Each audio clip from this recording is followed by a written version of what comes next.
do you think of Kimbo? I think Kimbo actually has a lot of abilities. I think he's a very talented athlete.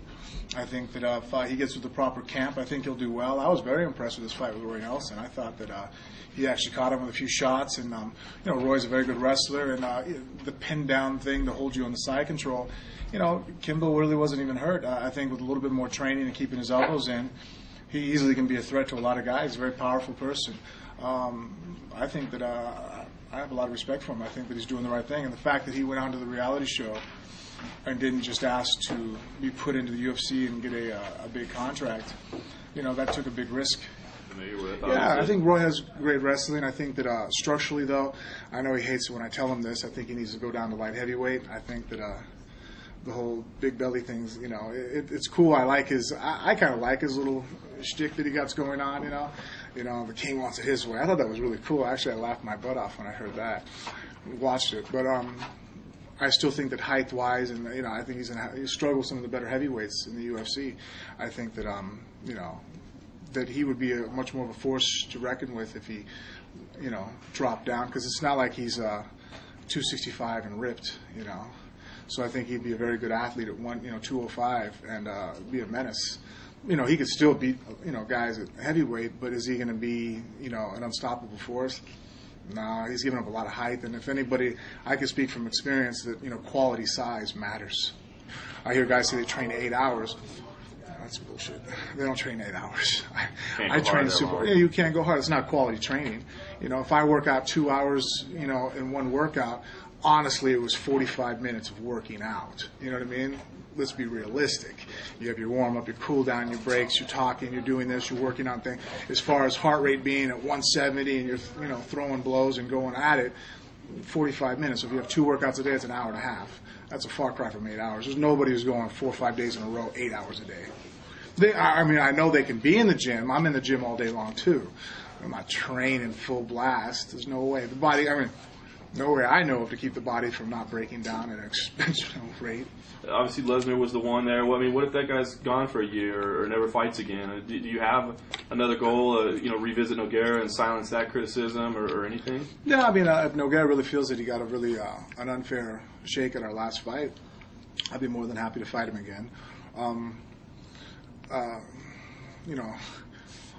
really having a hard time with a lot of the fighters. Obviously when we're asked and post-fight interviews afterwards, not even in the octagon, someone asks about injuries and stuff like that, I guess you can disclose them to a minute, but we all have them. But to really sit there and say, well, the whole night was dependent upon that injury, I'm like, okay, well, then you're stupid.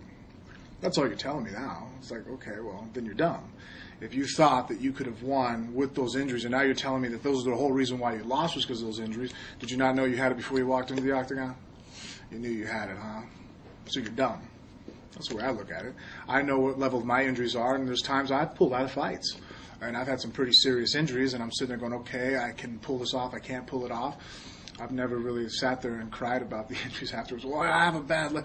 I don't know if there's any heavyweight that can scream more bloody murder than I can about having an injured or brittle body. But, like Brock won the fight, Brock wins the fight. Do we have injuries? Yeah. Did he have injuries? I'm sure he did. I'd be shocked if he didn't have something wrong with him. Where do you see the, I heard you talking before when I walked in about the tough heavyweights. What about just the division overall, the UFC heavyweight division? In the 6 or 7 years that you've been fighting, how does it compare? I think it's the best it's ever been right now, honestly. Before, we've always had it towards 1 or 2 heavyweights, and who are they going to fight? I think, also, too, with the consolidation of Pride has helped us out immensely. Having Nogueira over here, and then having Krokop for a little while, showing what his abilities were, obviously a couple of years too late, it looks to be. Really, is it ever going to be as stacked as the 170 or a 155 division? Absolutely not. It never will happen. Heavyweight boxing's never been that way.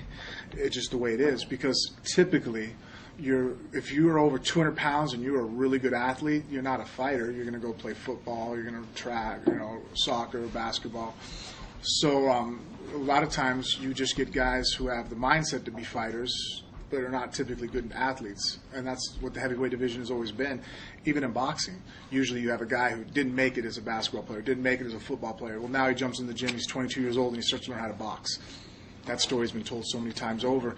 Boxing's a lot more, rooted than our sport is,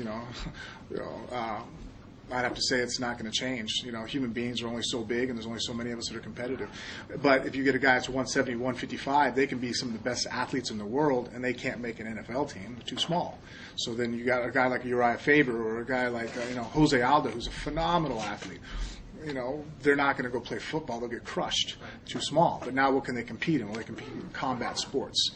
So that's why if you watch collegiate wrestling, freestyle wrestling, Greco-Roman, boxing, the best fighters in the world are in the middle to light classes. You rarely see an elite fighter, comment on another fighter's skill as frankly and as bluntly as you have. Is it the television work, or is that just Frank Mir being Frank Mir? It has a lot to do with marketing and speaking. And if one thing I do about my personality is I never ever make anything up. I just go ahead and maybe exaggerate or, things I would say. I think that everybody has this stigma about, they'll sit there amongst our friends and, if we're sitting here just having a talk, I'll be like, oh, that guy would kill him. But then all of a sudden you put the cameras on, it's like, I have a lot of respect for him. I think he's a really good fighter. I'm like, well, you're a fighter. What do you think? He's going to beat you up if he hears you say that? Right. You guys are going to fight each other anyways. Why don't you just say what you're thinking? And so I've really kind of gone that route now where it's like, the whole being super polite, and it's not that I'm out, I don't feel like I'm trying to be rude to anybody, but if something's true, it's true. I have this weird thing where people sit there and go, well, you shouldn't say that his ground skills are bad. I'm like, but they are. Does anybody ever really have an issue? If I told you he was going to go do a jiu-jitsu competition, I told you to compete as a white belt, you guys would be like, oh, yeah, that's safe, That's what he should be competing at.